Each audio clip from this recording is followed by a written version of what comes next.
నమస్కారం. ఇప్పుడే అందిన వార్త. Free gas cylinder date fix. ఈ డాక్యుమెంట్స్ తప్పనిసరి అంటున్న గవర్నమెంట్. ఈ విషయాలన్నీ తెలుసుకునే ముందు ఈ వీడియోని ఎక్కడ స్కిప్ చేయకుండా కంప్లీట్ గా చూడండి ఫ్రెండ్స్. అప్పుడే మీకు కంప్లీట్ ఇన్ఫర్మేషన్ అనేది తెలుస్తుంది. అలాగే ఇప్పటి వరకు మన ఛానల్ ఎవరైతే సబ్స్క్రైబ్ చేసుకోలేదో దయచేసి సబ్స్క్రైబ్ చేసుకోండి.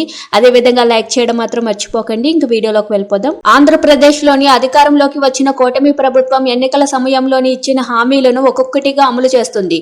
ఇప్పటికే పెన్షన్ల పెంపు అమలు చేయగా అన్న క్యాంటీన్లను ఈ నెల 15 నుంచి ప్రారంభించనున్నారు.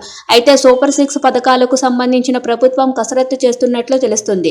ముఖ్యంగా మహిళలకు ఇచ్చిన హామీల అమలుపైన ఫోకస్ పెట్టారు. ముందుగా ఉచిత బస్సు ప్రయాణం ఆగస్టు 15 నుంచి ప్రారంభించాలని భావిస్తున్నారు. ఇప్పటికే దీనిపైన కొందరు మంత్రులు ప్రకటన కూడా చేశారు.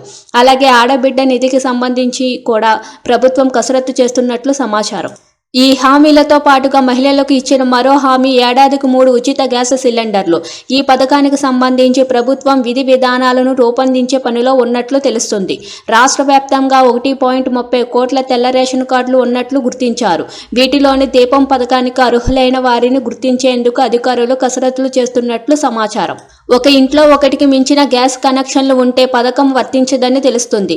విద్యుత్ బిల్లు, ఆధార్ కార్డుతో లింక్ అయిన ఫోన్ నెంబరు, చిరునామా ధృవీకరణ పత్రాలను పరిశీలించి అర్హులను గుర్తిస్తారని చెబుతున్నారు. ఈ పథకానికి సంబంధించిన అర్హతలు మార్గదర్శకాలను రూపొందించే పనిలో ఉన్నారు. ఇటీవల ఆంధ్రప్రదేశ్ అసెంబ్లీలోని మంత్రి నాదెండ్ల మనోహర్ 3 సిలిండర్లపై కీలక ప్రకటన చేశారు.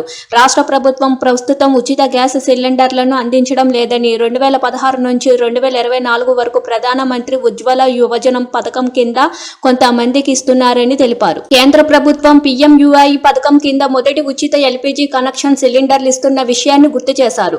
రాష్ట్ర ప్రభుత్వం మహిళలకు ఉచిత గ్యాస్ సిలిండర్లకు కట్టుబడి ఉందన్నారు. త్వరలోనే వివిధ శాఖల్లో చర్చించి ఉచిత గ్యాస్ సిలిండర్ల గురించి త్వరలోనే నిర్ణయం తీసుకుంటామని సభాముఖంగా మరోసారి వివరాలు తెలియజేస్తామన్నారు.